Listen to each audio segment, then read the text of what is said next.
Soy el doctor Guido Noel Chuquimia Calleja, médico que trabajo en Sedes La Paz, responsable del programa de vigilancia epidemiológica y del COVID-19, así como del comando de incidentes del COVID del Sedes La Paz. Vamos a hablar un poco y especialmente sobre lo que significa la actualización de datos y el comportamiento de la pandemia a nivel de nuestro departamento. Inicialmente, tenemos que referirnos a que esta enfermedad, por primera vez desde hace ya aproximadamente 9 meses atrás, se ha visto que esta denominada pandemia ha cobrado la vida de más de 1 millón de personas y lamentablemente, por lo que hemos visto, por lo que se ha notificado, ha infectado a más de 30 millones en aproximadamente más de 190 países. Y en estos tiempos el número de infecciones sigue aumentando y existen preocupantes indicios de nuevas oleadas. Eso es lo que hoy día estamos viendo, estamos escuchando. Se viene una segunda ola. Para otros lugares ya están esperando la tercera ola inclusive. Y lo más preocupante, seguimos sin conocer a fondo el virus, su comportamiento y todo lo que conlleva. Pero hay algo que sí está claro. No estábamos preparados para esta pandemia, lamentablemente, a nivel de todo el mundo. No hay país que haya estado debidamente preparado.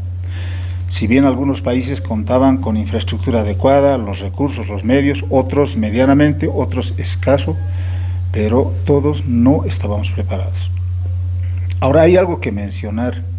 La pandemia a nivel mundial muestra diferentes, hasta extraños comportamientos. Eso también hay que mencionarlo, ¿no? Entre ellos, por ejemplo, la baja incidencia de la enfermedad en el continente africano. Todos sabemos el nivel de desarrollo socioeconómico de esa área geográfica. Sin embargo, el catalogarlo como tal les hacía muy vulnerables a esta pandemia. Sin embargo, los datos estadísticos con los que se cuenta nos indican que la incidencia ha sido muy baja, la letalidad muy baja en este continente del planeta. De la misma forma, en el resto de los países del mundo, la enfermedad se fue extendiendo dentro de cada territorio, ¿no? En forma desigual, no al mismo ritmo tal vez, algunos más acelerado, dependiendo de algunos factores. Esto hay que mencionarlo, hay que conocerlo, ¿no? Atravesando las diferentes fases de la pandemia, las diferentes etapas que se ha visto.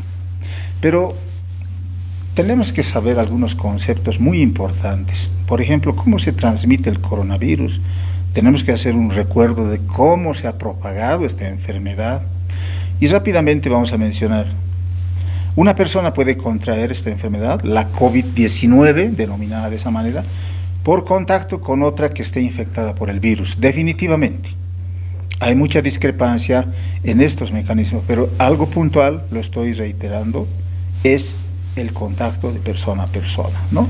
¿A través de qué? De esas famosas gotículas que salen despedidas de la nariz o la boca, ya sea al toser, estornudar, de una persona infectada a otra que no lo está, ¿no? Sabemos que estas gotículas no llegan muy lejos, por eso se ha estimado hasta en distancias, aproximadamente 1.5 metros, hasta 1.8 metros, ¿no? Por eso es importante, lo decimos siempre, lo reiteramos, mantener al menos a 1 metro de distancia de los demás, cuando hablamos de distanciamiento. Y obviamente es importante los lavados de manos frecuentes con agua y jabón, o un desinfectante que se pueda tener en base de alcohol, preferiblemente al 70%. También tenemos que mencionar rápidamente el periodo de incubación de esta patología, y se estima aproximadamente 5 días, con un rango obviamente desde 2 hasta 14 días, ¿no? Es eso lo que se estima para el periodo de incubación de la enfermedad. Vamos a mencionar algunos signos y síntomas que es muy importante conocerlos y que tenemos que identificarlos en la práctica diaria al momento de hacer el abordaje de los pacientes en los diferentes escenarios del sistema de salud público. Ningún conjunto particular de signos o síntomas puede discriminar de manera confiable, por ejemplo, SARS-CoV-2 de otra enfermedad respiratoria viral como la influenza. Y ahí tenemos una característica muy importante, el inicio subagudo a agudo, tos no productiva, tos seca, fiebre o un cuadro febril, a menudo de bajo grado, o no inicialmente mensurable, ¿no? Que no se puede a veces medir, pero sí el paciente refiere que está con esa alza térmica. Algunos casos de episodios diarreicos aislados se ha visto que preceden generalmente a la tos y fiebre, muchas veces precedida por anosmia y ageusia. Se pierde esa capacidad sensitiva que tenemos, ¿no? Del olfato o del gusto. Dolores musculares y cefalea. La cefalea es uno de los síntomas más capitales que estamos identificando. Y al final, cuando va evolucionando el cuadro, falta de aire y o dificultad respiratoria. La mayoría de las personas, ojo, hemos visto en la práctica de haber atendido varios pacientes, de haber visto pacientes, se recuperará espontáneamente con atención de apoyo. Las complicaciones incluyen procesos neumónicos, insuficiencia respiratoria, falla del sistema multiorgánico. Ojo, los niños tienen tendencia a tener una enfermedad más leve que los adultos. En adolescentes y en adultos, por ejemplo, en los Estados Unidos, se ha visto, por los datos que tenemos disponibles, casos de embolia cerebral o pulmonar y un desenlace fatal, súbito. Es importante conocer también la línea de tiempo de la infección por coronavirus, desde la aparición de síntomas, la instauración de algunos signos y síntomas y el desenlace que va a tener en tiempos, para poder tener con certidumbre cuál ha sido la ruta de un caso positivo de COVID, para hacer el seguimiento, para hacer el estudio respectivo. Pero tenemos que analizar también a nivel de lo que es nuestro planeta, nuestro continente y nuestro país. Y vamos a decir, desde la aparición del SARS-CoV-2, conocido como COVID-19, los primeros casos en nuestro país, en Bolivia, se notificaron el 10 de marzo, ¿no? Es lo que se ha mencionado como el caso cero o caso índice. A partir de este caso, se propagó a capitales de ciudades del eje central, ¿no? Todos recuerdan el primer caso, cómo deambuló por diferentes ciudades, etcétera, ¿no? Fue muy conocido aquello. Luego de esto, a los municipios rurales de cada departamento, ahí hablamos de dispersión de la enfermedad. La dispersión que se ha dado por el movimiento de personas. El virus, quiero reiterarles, no tiene pies, no tiene manos, no tiene un aparato de locomoción propia. Nosotros las personas somos los que trasladamos al virus, ¿no? Eso está conocido también. Entonces estamos hablando que aproximadamente 235 días de transmisión persistente, de ágil y alta difusibilidad, silenciosa, especialmente cuando nos tocó vivir la crisis en los meses de mayo, junio y julio. Y esto ha llevado a efectos devastadores en la economía nacional. Descenso del precio de las materias primas, paralización del aparato productivo por más de 3 meses aproximadamente, en un escenario donde el sistema de salud, a través de las redes de salud de los establecimientos, han visualizado su precariedad y falta de recursos humanos. Lamentablemente, la pandemia ha desnudado cuán precario ha estado nuestro sistema de salud.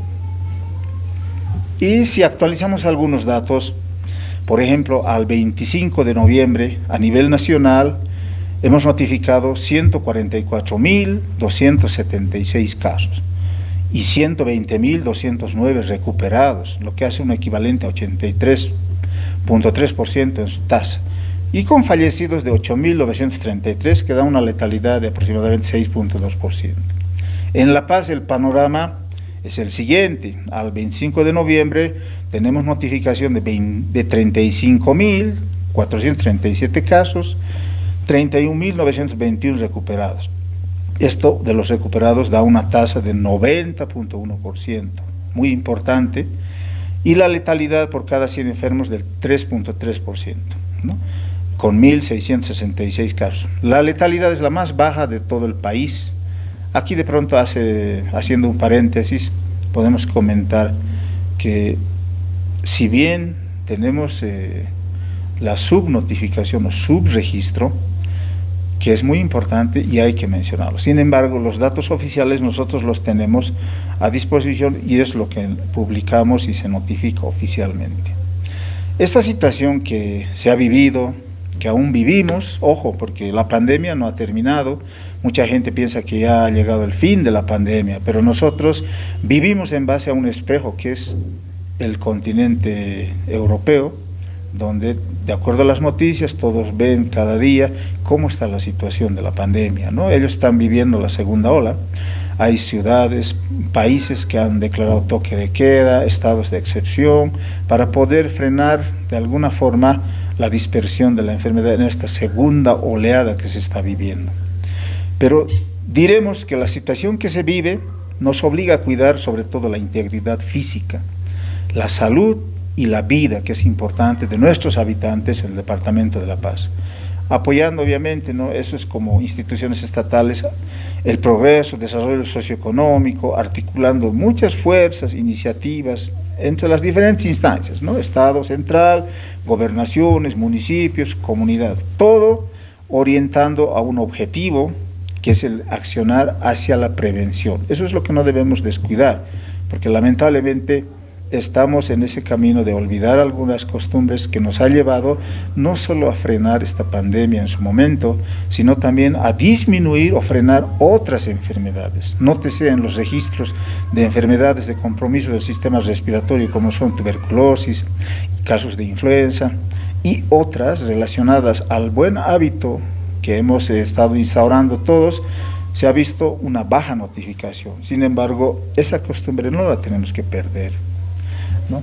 Entonces, también mencionar en lo que nos ha tocado vivir en la pandemia, inicialmente tenemos que mencionar algunas fases ya establecidas de la pandemia. La primera fase de preparación, cuando ya teníamos noticias al inicio de la gestión que estamos ya por culminar, lo que pasaba en el viejo continente, nosotros lo estábamos esperando y medianamente habíamos tomado acciones para estar preparados. La segunda fase llega posteriormente, que ya es la de contención, donde ya tenemos el contagio, llegaron los primeros casos importados y nosotros teníamos que responder como sistema de salud a este accionar dentro de la pandemia.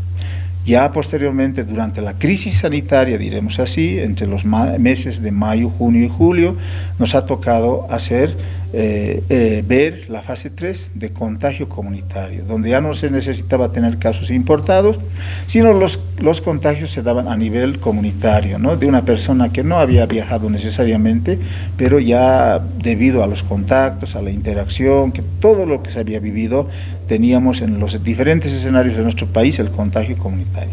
Y actualmente estamos todavía en la fase 4, que es la de transmisión sostenida, donde nos ha tocado vivir un pico de los contagios aproximadamente en el mes de agosto, finales del mes de agosto, y desde el cual ya estamos viviendo la fase de descenso, o llamado desescalada, o de supresión epidemiológica de la enfermedad, ¿no? En el momento, una meseta que se ha ido prolongando con con un descenso muy marcado de los casos que estamos viviendo. Esas 4 fases son las más importantes. Podemos mencionar una fase 5 y 6 tal vez, cuando las medidas anteriores no han tenido éxito, donde ya la enfermedad un poco se ha descontrolado, diremos así, pero reitero, nosotros estamos en la fase 4 de transmisión sostenida que nos ha tocado vivir.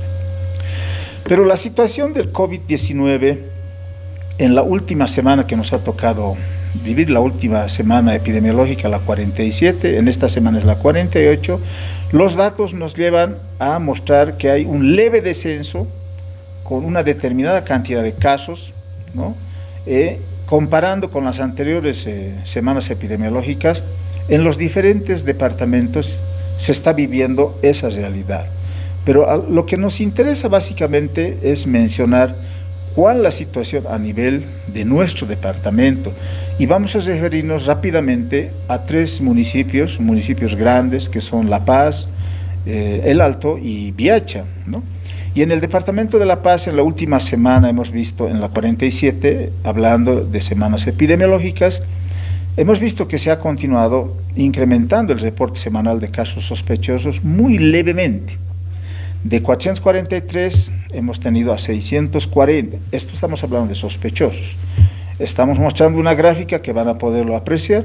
Los casos confirmados por laboratorio también se incrementaron de 143 en una semana a 171, constituyendo un porcentaje de incremento del 0.5%, similar a la nacional. Sin embargo, se debe considerar que la Seguridad Social, las cajas, reportan casos acumulados, y lo que hace variar, alta variabilidad se presenta cuando se acumulan los casos en los laboratorios. Lamentablemente, dependemos de los reportes de laboratorio para poder identificar esta situación. También hemos visto que la cantidad de fallecidos se incrementó 3 veces entre ambas semanas, de 6 a 18 fallecidos. Respecto a la ocupación de camas hospitalarias, en la última semana hemos tenido descenso del 18 en el promedio de ocupación en la semana previa, es decir, de 140 camas en la 46 a 115 camas. Entonces, conclusión en este análisis, aún la pandemia está presente. Estamos muy, diría yo, disimuladamente viendo un leve ascenso en la notificación de casos. Si bien estamos considerando algunos pequeños factores que podría determinar esto, sin embargo la situación nos indica que definitivamente no tenemos que bajar los brazos para poder ver y analizar la pandemia en nuestro departamento, ¿no? Tenemos gráficos muy interesantes que les estoy compartiendo, donde vamos a poder apreciar el comportamiento de la pandemia en nuestro departamento. Lo que les decía, durante la crisis de mayo, junio, julio, el pico que se llegó en el mes de agosto, y posteriormente la meseta y la desescalada en la cual estamos viviendo hasta la última semana epidemiológica, ¿no? Así también como la cantidad de fallecidos, los recuperados, que es muy importante mencionarlo también. Inicialmente hablábamos de los casos recuperados con unas cifras muy bajitas. Sin embargo, el seguimiento diario que hace el personal de salud a través del comando de incidentes y el personal técnico que tiene, ha permitido identificar en base a seguimiento minucioso, identificar algunas variables precisas para poder determinar la condición de recuperado de un paciente con esta enfermedad, ¿no? De tal manera que hemos llegado al 90.1% a la fecha, y esperamos seguir aumentando esta cifra, obviamente dependiendo de la cantidad de casos activos que vayan disminuyendo. Otro dato importante a mencionar es que de los 87 municipios que tiene el departamento de La Paz, 47 municipios reportaron casos nuevos, además de La Paz y El Alto, ¿no? Y estos son Viacha, Laja, Santiago de Huata, Chocalla, Caranavi, Coroico y Calacoto, y algunos casos en otros municipios, ¿no? Casos nuevos. Sin embargo, la conclusión en este análisis es que la dispersión de la enfermedad se ha dado. ¿Producto de qué? De la interacción, de la migración de pacientes, producto de la flexibilización de las medidas que se tomaron a un inicio durante la crisis, la cuarentena, que ha dado muy buen éxito porque se ha aislado a los pacientes positivos y se ha impedido que sigan cumpliendo el rol de contagios a través de la comunidad. No podemos hablar bastante de las incidencias, de las notificaciones, tendencias, vamos a verlo muy a detalle, lo van a poder apreciar en los cuadros que estamos anexando, así como de la pirámide de contagios construida por el comando de incidentes, varones, mujeres, cuál la tendencia en grupos etarios, los grupos de primera línea y todo lo demás. Pero sin embargo, tenemos que mencionar algo puntual. La diseminación del nuevo coronavirus en el territorio boliviano fue contenida con la cuarentena rígida que estableció el gobierno entre marzo y mayo de este año, para luego dar paso a la etapa de cuarentena dinámica y condicionada vigente hasta el 31 de agosto y lo demás que ya lo sabemos. Algunas conclusiones muy importantes que quiero aprovechar de comentarles. La población total proyectada que tiene inmunidad colectiva por contagio, en este momento los datos oficiales nos dicen 8%, lo que proyecta un 30% de población aún susceptible a la infección por COVID-19 para alcanzar la inmunidad colectiva. Una población susceptible alta implica que se mantendrán los contagios hasta alcanzar la viremia de inmunidad colectiva y se puede alcanzar como segunda ola, brotes o contagios sostenidos. Entonces hay que considerar aquello en el tiempo también en que se alcanzaría este porcentaje de inmunidad colectiva es de aproximadamente 4 a 6 meses, más o menos entre enero 2021 a marzo 2021, lo que se traduce en una segunda ola. Obviamente aquí pueden interactuar muchos factores, ¿no? El comportamiento social, lo que estamos viviendo y todos sus riesgos, ¿no? Eso es importante también para poderlo mencionar. A partir de ahora las recomendaciones básicas es mejorar los controles de ambientes cerrados, su conversión a ambientes saludables, no lo estamos haciendo. Controles de la población en cumplimiento de las medidas epidemiológicas de bioseguridad, medianamente. Mejorar los controles de la red en los centros donde ingresa la gente, ¿no? Aeropuertos, terminales terrestres, se está programando. Descentralizar el sistema de salud, mejor dicho, desconcentrar, porque se ha concentrado hoy a nivel de sedes toda la actividad. Sin embargo, ya estamos implementando aquello. Las redes de salud del sistema público tienen que asumir, la palabra exacta es involucrarse en el trabajo de lo que son el COVID-19. Mantener un seguimiento de vigilancia epidemiológica geolocalizada. La vigilancia epidemiológica ahora es importante, la intensificada que tenemos que realizar en todos los establecimientos, en los diferentes lugares, a nivel de la población, especialmente para poder tener un control efectivo de lo que es esta patología. Y voy a terminar la exposición aprovechando este pequeño resumen, si bien tenemos bastante material para compartir, diciendo, ¿qué hace de especial al COVID-19? 1, es un patógeno nuevo. 2, no hay tratamiento a la fecha. 3, todavía no tenemos vacuna. 4, los picos de incidencia que se han visto son muy elevados. 5, ha existido una menor oportunidad de atención médica, ¿no? Y la mayoría de los pacientes se recuperaron con la ayuda de medidas de apoyo y soporte ventilatorio. La tarea que viene ahora es muy grande para todos, para el personal de salud, para la población y todos los que interactuamos en estas tareas, a poder estar mejor preparados, tomar muy en serio las lecciones que hemos aprendido de esta, llamaremos, primera parte de la pandemia. Si no lo hacemos así, será en vano, será insuficiente todo lo que hemos visto, lo que hemos vivido y lo que nos ha tocado en algunos casos sufrir, ¿no? Hay mucha gente que se ha ido, conocidos, amigos, en memoria de ellos tenemos que alzar aún los brazos, trabajar, no bajar la guardia y seguir en este camino que al inicio nos hemos trazado. Muchísimas gracias.